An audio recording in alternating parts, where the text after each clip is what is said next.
Это программа о финансовой грамотности «Финсабат». И в этом выпуске мы расскажем, как связана инфляция и экономический рост страны.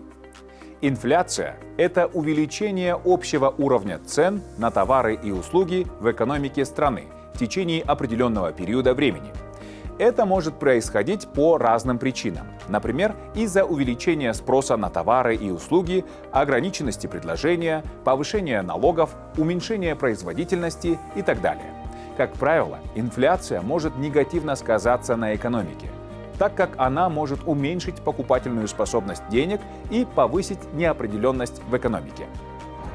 Инфляция – это когда валюта нестабильна, либо она растет, либо она падает относительно других валют. И поэтому мы не застрахованы, разные экономические ситуации сталкиваются с нашей валютой. Это не то, что не хорошо и не плохо, это нормально, это нормальное явление, которое зависит от в целом ситуации в рынке, в экономике, в государствах. Просто нужно относиться к этому как с пониманием и правильно анализировать ситуацию, происходящуюся вокруг. Инфляция в нашей стране часто встречается. Это, как по мне, насколько мне известно, это повышение цен. Вот недавно мы столкнулись с сахаром, да, на карантине он начал расти. Помню, где-то года 4 назад он был по 50 сомов, сейчас он 90. Инфляция – это рост цен на какой-то товар. Это зависит от ситуации. С одной стороны, это хорошо, с одной – плохо. То же самое. Цены, допустим, на мясо, на вот это растут, но когда, не бывает такого, что они упадут. Это, с одной стороны, это плохо. А хорошо то, что от этого может повыситься зарплата у некоторых профессий. Конечно, плохо, но это неизбежно. Нам приходится брать по несколько проектов, чтобы зарабатывать больше, потому что зарплата остается одной и той же, а цены на продукты, на проживание и на питание растут. Один из основных факторов, влияющих на инфляцию, это спрос и предложение на товары и услуги в экономике.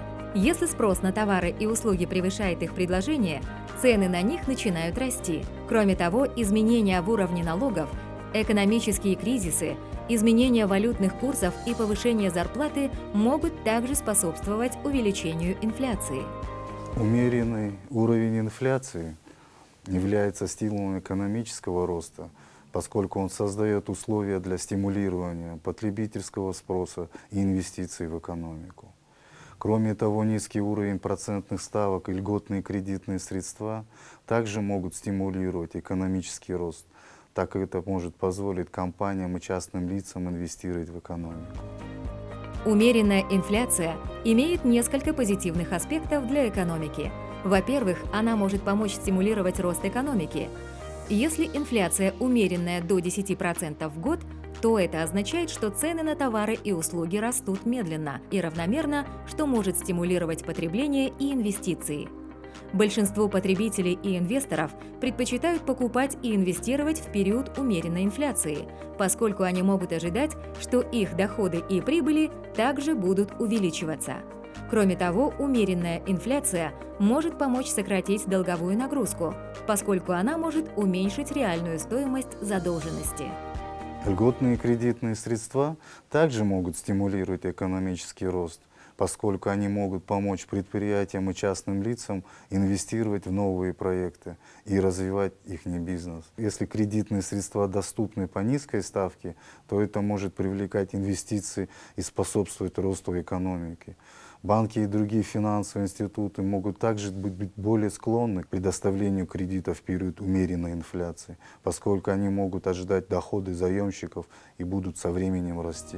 Однако существует риск того, что инфляция может выйти из-под контроля и стать непомерно высокой, что может привести к негативным последствиям для экономики.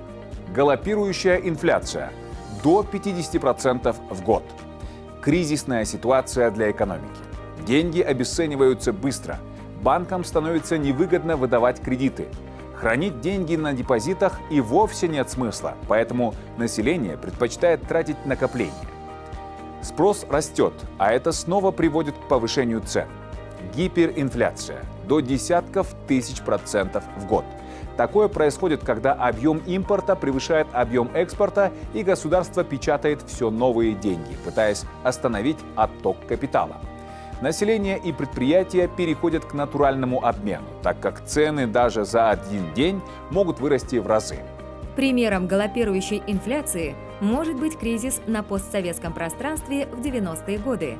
Цены выросли на десятки процентов, а производство практически не развивалось. Сырье и оборудование резко подорожали, а банки давали кредиты бизнесу в лучшем случае под 40-50% годовых. Гиперинфляция имела место в Германии начала 20-х годов 20 века. Во время кризиса цены росли в среднем на 25% в день.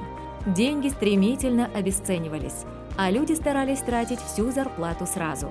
Ну, инфляция – это в целом определение инфляции – это индекс потребительских цен. То есть это цены на определенную, то есть группу товаров за период, допустим, в течение месяца или в течение года по отношению, то есть уровень цен по отношению к предыдущему периоду. Обычно инфляция измеряется в процентах к декабрю прошлого года, то есть прошлого года, или среднегодовой. Когда среднегодовой – это период к периоду, допустим, январь-март 2023 года к январь-марту 2022 года.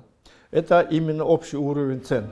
Индекс потребительских цен, ИПЦ, измеряет отношение стоимости фиксированного набора товаров и услуг в текущем периоде к его стоимости в базисном периоде и отражает изменения во времени общего уровня цен на товары и услуги, приобретаемые населением для непроизводственного потребления. Потребительская корзина – набор товаров и услуг, необходимый для проживания на территории страны в течение года. В целом, можно сказать, что связь между инфляцией и экономическим ростом довольно сложна и зависит от многих факторов. Умеренная инфляция и дешевые кредитные средства могут стимулировать экономический рост при условии контроля над инфляцией и разработки комплексных мер и стратегий. С другой стороны, низкая инфляция или дефляция могут иметь негативные последствия для экономики. Если цены на товары и услуги падают, то потребители могут стать более осторожными в своих расходах, ожидая еще более низких цен в будущем.